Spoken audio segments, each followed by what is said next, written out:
Hi everyone, it's Allie, and I'm here to do something a little different. I don't know what really got me onto this, but I've been thinking a lot of animals in the tarot and how animals function in non-animal based decks. Um, so how they influence our understanding and our knowledge. And I've been thinking a lot about horses, primarily because I love horses. And as I was using my Waite Smith, whatever, deck, I was like, I should make a video where I talk about how my understanding of horses influences these traditional symbols and the symbolic understanding. And sort of in the back of my mind, I'm like, ooh, maybe I should do a series about animals in general and sort of classify and take a look at the lion and birds and fish. But horses is where I have my expertise. So horses is where I'm going to start, and then we'll see. Maybe this will become a longer series. But for now, let's talk horses. So I have had this, I'm just one of those kids that was born loving horses, according to my parents. Nobody else in my family had any interests, and being involved in the horse world is very expensive. So I managed to make my way along by volunteering at barns and then working at barns and then often getting lessons in exchange for work that I did. I'm not like a horse owner, I'm not a competitor, but I did ride. And there was a time in my life when I was working at a horse ranch where I rode probably for 4 or 5 hours a day, every day.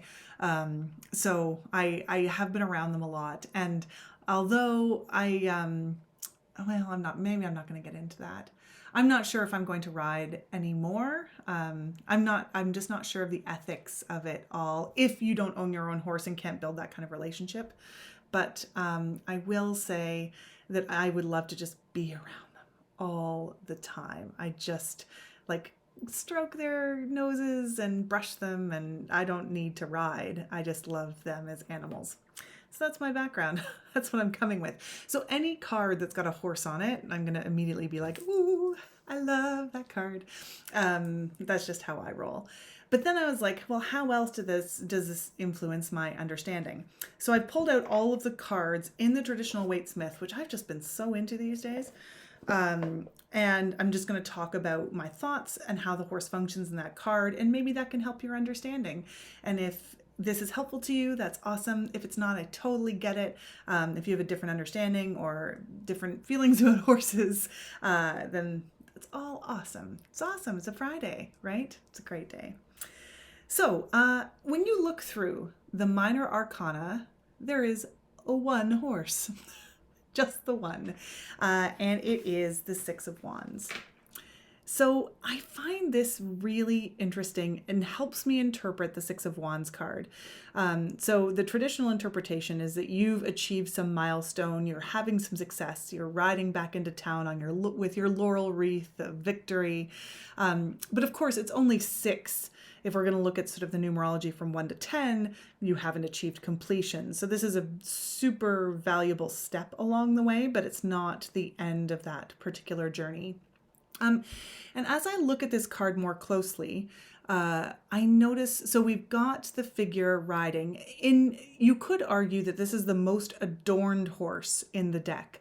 None of the other horses we'll see are actually wearing like a blanket. Almost all of them are saddled, but the reins are fancy and sort of matching this fancy blanket. Like everything about this card is a little bit fancy pants.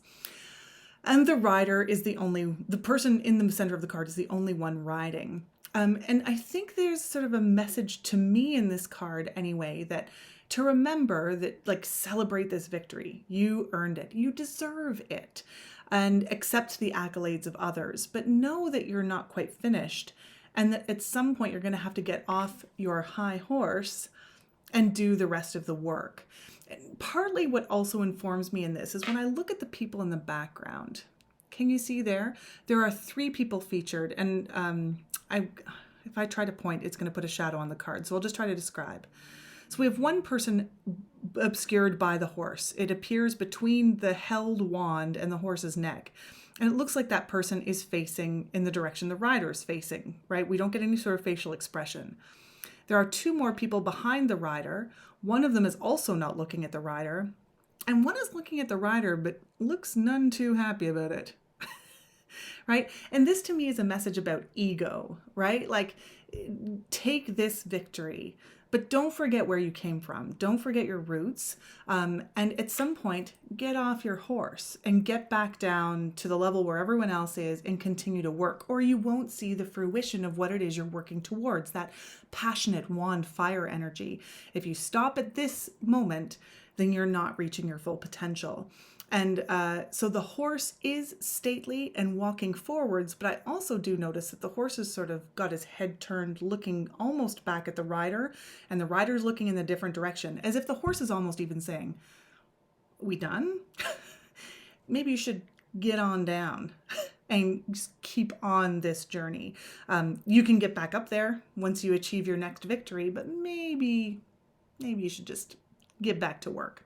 So while the card is very positive and very exciting, I think there's another message to be had there.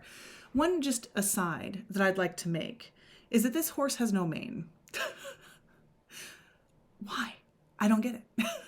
All the other horses in the deck have manes. Is this just forgotten? And I mean, you can argue that the horse's mane is on the other side of the neck. Fine. I mean, you would see some of it, but fine. But also it has no forelock, which is the piece that dangles in between their eyes. So what up, Pixie? I don't get it. This guy shaved his horse before he got it just to prove some kind of point about how awesome he is? I don't know. But the horse has no mane. And now I'm so sorry, because now you'll never unsee it. It's on me. It's my bad. I'm sorry. All right, so let's move on to where your brain probably went when I said I was making a video about tarot and horses. It's the knights, right? And nothing I say here is going to be groundbreaking about the knights for sure, but I do love the way that Pixie drew them to really encapsulate who the knights are. And you can do this by looking at the modes of movement and the postures of the horses within the card, which makes me think, I think she's an artist, so she probably studied, like, horses are not easy to draw, how to draw horses, but she's really put movement into these cards and given us an understanding of what the horses are. So I'm going to take us from the fastest to the slowest. So our fastest horse in the deck is the Knight of Wands. And this horse might actually even be jumping. To have both legs stretch out like that at the same time is not particularly how horse anatomy works. But whatever, that's fine. We get the sense of speed. The forelock and mane are blowing up away, and the knight is charging ahead. What I particularly love about this horse is that this horse's mouth is open. You can actually see the horse's tongue, right? Which indicates like exertion. Also, it's like maybe pulling back on the reins a little bit and exerting a little bit of pressure on the mouth because the horse is as wild as this forward Knight of Swords energy. But I also love, if you look at the horse's ears, they're pinned back, right? And horses' ears are a great way of telling their personality. So they tuck them back. Cats do this too, if they're going to get into a fight, to protect them, right? Because they're a real vulnerability. And so they pin them back to their head. And so if you're nervous around horses and you're walking around them, you're like, oh, I don't know what it's going to do. Look at its ears. And I'm not just talking like sort of a lazy back, because they also swivel them so that they can hear things behind them, because they're flight animals. Their only response is to run away from stuff. They don't have sharp teeth. They don't have claws. They can't fight anything. They're vegetarians. What they have is speed. So they're constantly swiveling their ears. But to pin them, it's like flat, like down lower than their neck, and you could tell that they are ready to kick or bite, usually in protection because they're afraid of something.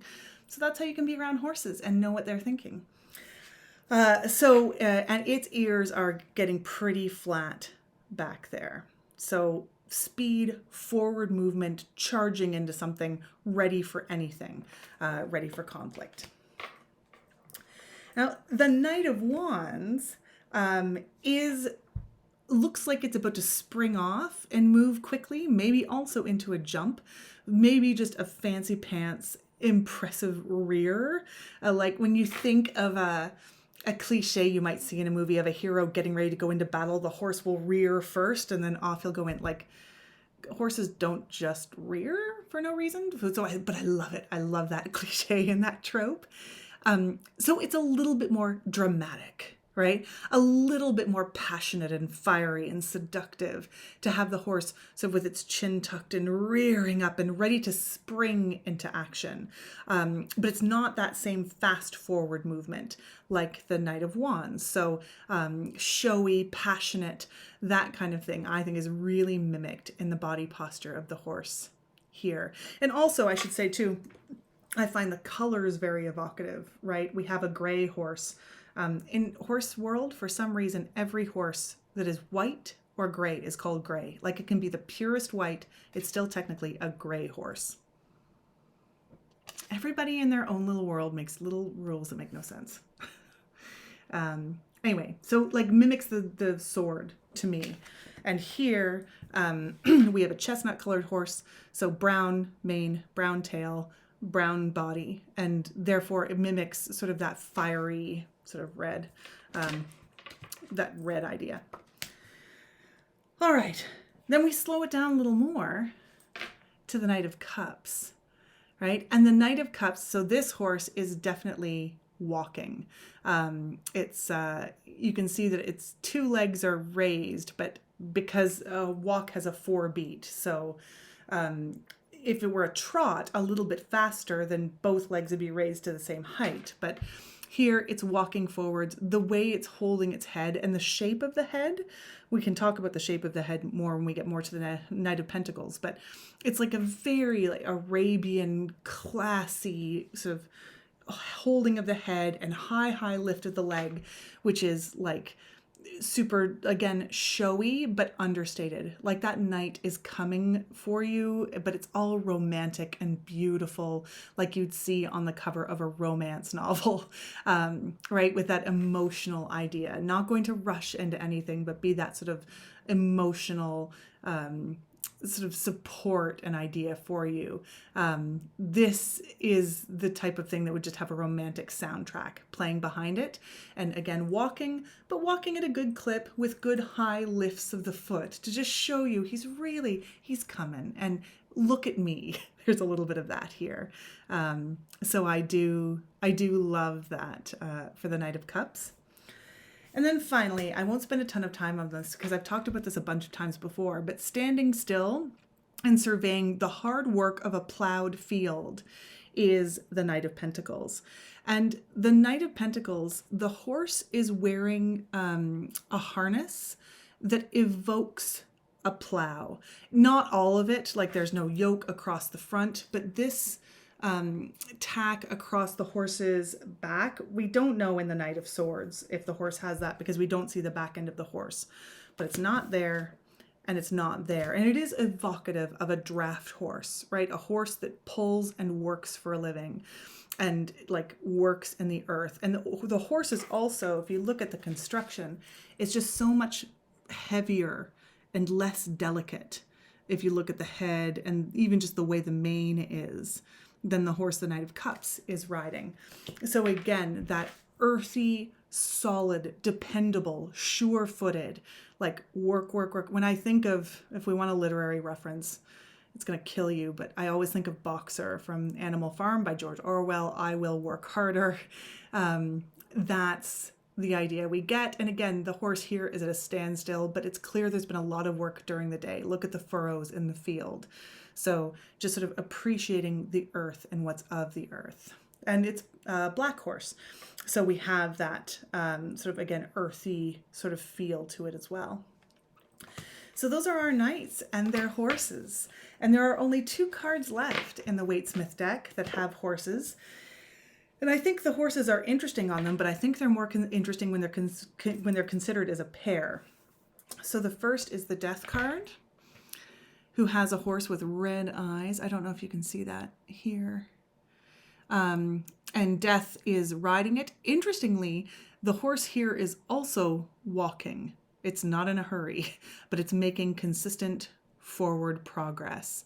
And it also has this sort of very beautiful chiseled face, sort of like if we're going to compare it to a Knight card, it's closest to the Knight of Cups. And actually not dissimilar from the Death card, except for the Death card. The Six of Wands, except for Six of Wands here gets its blanket. But you can tell actually that the leg position, well, might be the same. It looks like the other front leg though. Although, and this one, no mane. Poor Six of Cups. Cups. Pfft. Sorry guys, Six of Wands. Anyway, I missed the mane, is what I'm saying. So this sort of steady, sure, forward motion of the Death card, I think is really well exemplified. And I do think it's interesting that this is a pure white horse that mimics the white rose on the flag. And again, in the horse world, we don't call it white, we call it gray, but whatever. There's no variation in the color, this sort of black and white reality of the Death card. But like I said, I think it's very interesting when you look at it with regards to the Sun, because we have this a lot of birth of new life imagery here in the Sun card, also on a horse. And while the, oops, I always get this mixed up when I'm looking at the laptop. While the Death card is heavily adorned, and actually it's got some of that sort of back end tack that implies that sort of more workhorse value that we see in the Knight of Pentacles. Here, the horse is completely free of tack. It's the only horse that doesn't have a saddle. It's the only horse that doesn't have a bridle. And so both the baby and the horse are naked. And I know there's a lot of talk about the naked baby on the horse card, and a lot of people don't like it. And I didn't at first, even as a horse lover. It's like, I don't know. But I have to say, I think this is the most beautiful horse in the deck. Like, look at that face. I don't know if you can tell, but in this coloration, there's just slight gradations of the gray color here. But this is such an act of just ultimate trust, right? That the baby is not controlling the horse because there's no way to control it. There's no reins, there's no bridle, there's no saddle. It's just this sort of fresh, innocent light. And the baby is joyful. And the horse is content. Look at those ears just sort of hanging out there, relaxed. You can see the tail swishing in the background. Like, not even the ears, when they're really super alert and ready to run, the ears go forward like they're ready. But here it's just chilling out with its ears just sort of kind of sideways, kind of back. And I now do really like it as an example of the Sun card. I mean, it is weird. I'm not immune to the fact that it's weird, but I like it. I like that horse and baby card. So that's it. That's the horses of the Waite Smith tarot deck. So what do you think? I hope you enjoyed this video. If you have a different understanding of the horses, I'd love to hear it in the comments below. But I hope you found it interesting and that you have an awesome day. Bye.